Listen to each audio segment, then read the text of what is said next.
समाचार कांग्रेसनी सीडब्ल्यूसीनी બેઠકને લઈને આજે નેતાઓનો જમાવડો આવતીકાલની બેઠકને લઈને કોંગ્રેસનું રાષ્ટ્રીય નેતૃત્વ અમદાવાદમાં છે। આવતીકાલે 12મી માર્ચ અને કોંગ્રેસની सीडब्ल्यूसीની બેઠક 58 વર્ષ બાદ ગુજરાતમાં મળવા જઈ રહી છે। અગાઉ 28મી ફેબ્રુઆરીએ મળવાની હતી, પરંતુ ભારત પાકિસ્તાનના ક્યાંક તણાવના કારણે આ બેઠક પોસ્ટપોન કરવામાં આવી અને આવતીકાલે 12મી માર્ચના રોજ जनसंकल्प रेलीનું આયોજન અને સાથે सीडब्ल्यूसीની બેઠક બાદ અડાલજમાં કોંગ્રેસની ઐતિહાસિક જનસભા પણ યોજાશે। ત્રિમંદિરની બાજુમાં જે ગ્રાઉન્ડ છે ત્યાં જનસભાનું આયોજન। પ્રિયંકા ગાંધી, રાહુલ ગાંધી, સોનિયા ગાંધી હાજર રહેશે। સક્રિય રાજકારણમાં પ્રિયંકા ગાંધી પહેલી જાહેર સભાને સંબોધન કરશે।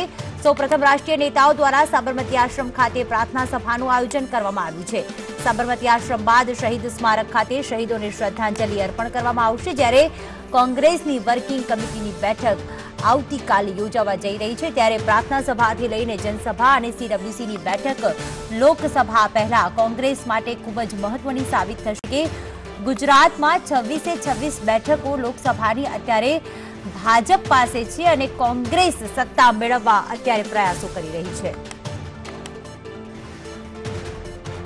વધુ વિગતો સાથે જોડાઈ ગયા છે અમારા સંવાદદાતા હિરેન રાજગુરુ। હિરેન, જણાવશો આવતીકાલે 12મી માર્ચ અને કોંગ્રેસ ગુજરાતમાં લોકસભાની બેઠકો જીતવા માટે અત્યારે ખૂબ જ પ્રયાસ કરી રહી છે, ત્યારે કેવી તૈયારી આવતીકાલની બેઠકને લઈને?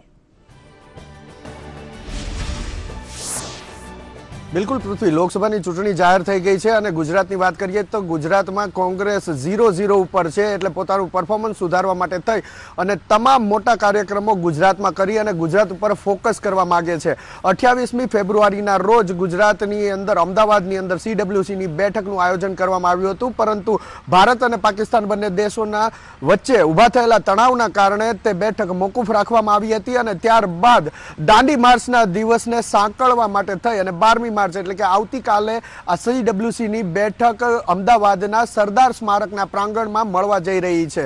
તેના કારણે આજથી તે કોંગ્રેસના રાષ્ટ્રીય નેતાઓ ગુજરાતની અંદર ધામા નાખશે। આજે રાત્રે સુધીમાં લગભગ 25 જેટલા રાષ્ટ્રીય નેતાઓ કોંગ્રેસના અમદાવાદની અંદર આવી જશે। સૌથી મહત્વપૂર્ણ વાત છે કે પ્રિયંકા ગાંધી સક્રિય રાજકારણમાં જોડાયા બાદ સૌપ્રથમવાર જાહેર સભા ગુજરાતની અંદરથી જ સંબોધશે અને તે જાહેર સભા હશે ત્રિમંદિર પાસે આવેલા અડાલજનું ગ્રાઉન્ડ કે જ્યાં જનસંકલ્પ રેલી યોજવાનું નક્કી કર્યું છે કોંગ્રેસે। સૌપ્રથમ જે રાષ્ટ્રીય નેતૃત્વ છે એટલે એ પણ કહી શકાય કે એક ઇતિહાસ બનવા જઈ રહ્યો છે। કોંગ્રેસ અધ્યક્ષ રાહુલ ગાંધી, સોનિયા ગાંધી, પ્રિયંકા ગાંધી અને પૂર્વ વડાપ્રધાન ડોક્ટર મનમોહન સિંહ એક જ મંચ ઉપર એક જ સાથે ગુજરાતમાં આવશે, તે પણ એક ઇતિહાસ રચાશે।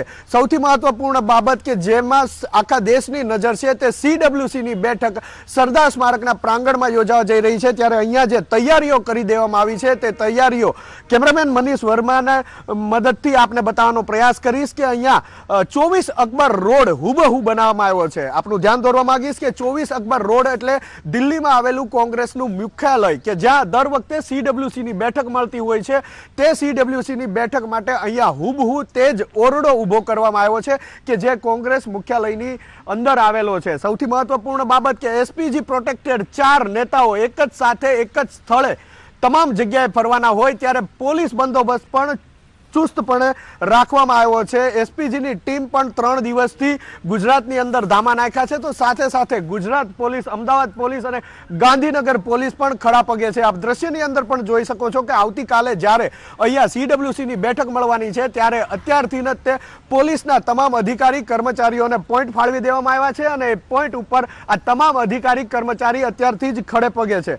સૌથી મહત્વપૂર્ણ બાબત કે 2014ની લોકસભાની ચૂંટણીની અંદર ગુજરાતમાં કોંગ્રેસને સમ ખાવા માટે એક પણ બેઠક મળી ન હતી। 0-0 ઉપર આઉટ થઈ હતી ગુજરાતની અંદર કોંગ્રેસ, ત્યારે આ વખતે એવું પરફોર્મન્સ ના આવે। બીજી તરફ એક કોંગ્રેસને सारी बाबत ए छे के विधानसभा 2017 अंदर कांग्रेस ने सारा परिणाम मळ्या छे, जेने लई अने कांग्रेस ने आशावाद छे के आ वखते कांग्रेस ने सारामां सारी बेठको मळशे अने एना माटे थईने ते कांग्रेस एडी चोटीनुं जोर गुजरातनी अंदर लगावी रही छे। अने सामे बीजी तरफ बात करीए तो कांग्रेस जे हाल तूटी छे अने क्यांक तूटवाना हजू तूटवाना एंधाण पण मळी रह्या छे, जेने लई अने डेमेज कंट्रोल पण कांग्रेस द्वारा शरू करवामां आव्यो छे।